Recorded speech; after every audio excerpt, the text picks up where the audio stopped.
Why hello, fantasy and NFL friends across the globe and the world. I have compiled a list of my predictions this year. I have 5 bold NFL predictions as well as 5 fantasy predictions.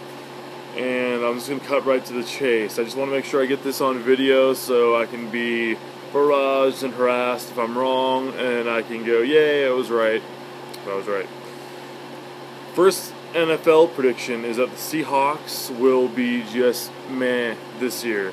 They'll be about 9-7, maybe go 1 or 2 games if lucky into the playoffs.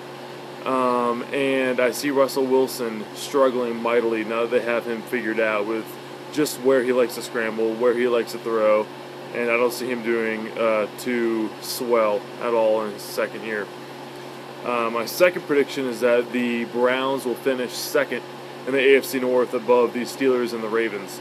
Now, I know they didn't have a very stellar offseason, but they're a very physical team. They stay in a lot of games, and the Steelers aren't getting any younger, and the Ravens, quite honestly, have lost just about everybody. And as of yesterday, they lost Pitta to a dislocated hip, I believe, and he's gone for the season. And with Bolden and Pitta, Flacco didn't even complete 60% of his passes to those two combined. That's mind-blowingly horrible. So anyway, I see Flacco doing just mediocre as usual, and just they're going to struggle pretty bad. I see about 8-8 in the Ravens' future. For my third prediction, the Chiefs will have the biggest turnaround in football this year. Listen, they got Alex Smith, who I think is the most underrated quarterback the last couple of years, in the way that especially he was been treated. Then you bring in Andy Reid, who knows a thing or two about how to coach a team and what to do on offense. Jamal Charles is healthy. He's got big physical receivers in Jonathan Baldwin and with Dwayne Bowe. They're going to be just fine. I think they'll actually push and get the wild card, actually, in that division. Ravens, as I said before, they will miss the playoffs. They will go 8-8. Should have held off on that one a little bit longer. Okay, so for the fantasy predictions, this is what we're looking at right now. Now, these are a little bit more bold than the average picks, but I'm going to go ahead and roll with it. LaShawn McCoy will be a top 5 running back this year. Chip Kelly, huge on just really quick offense. He loved utilizing running backs like crazy when he was with Oregon Ducks. He's going to do just fine. He's going to bring LaShawn McCoy. I'm sure they are both salivating at getting to work with each other.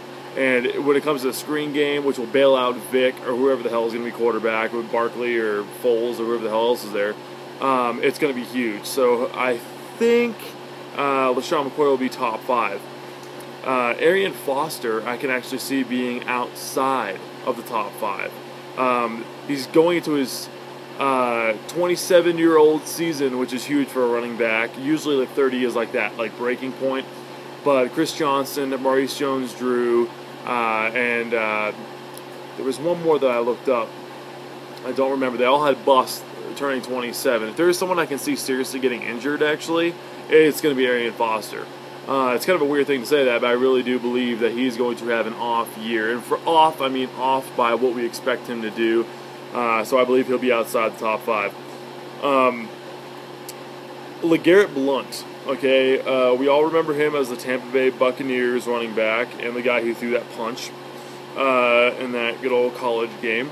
But I think Blount will actually not only make the Patriots roster, but I think he will do so, and he will do a great job with vulturing touchdowns. I really do. He's always used short yardage situations, short touchdowns, like within a yard or two, and it's hard to stop a big body like him.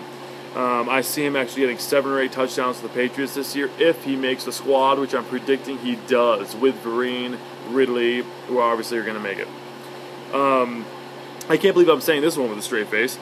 I believe Carson Palmer will have one of his better years in the NFL this year, and will be respectable enough to be a number 1 on fantasy teams this year, regardless of how it's really structured. I really have a feeling that, one thing that he's always thrived with is a long ball. He's got Larry Fitzgerald. He's got Michael Floyd going into his second year. I think he'll be okay. I really do. When he's not being completely retarded and throwing into triple coverage, which definitely will still happen because he just is that stupid. But at the end of the day, he will thrive on some of those longer, those deep balls, and even the intermediate stuff that Fitzgerald knows. If you get it around his region, he'll do just fine.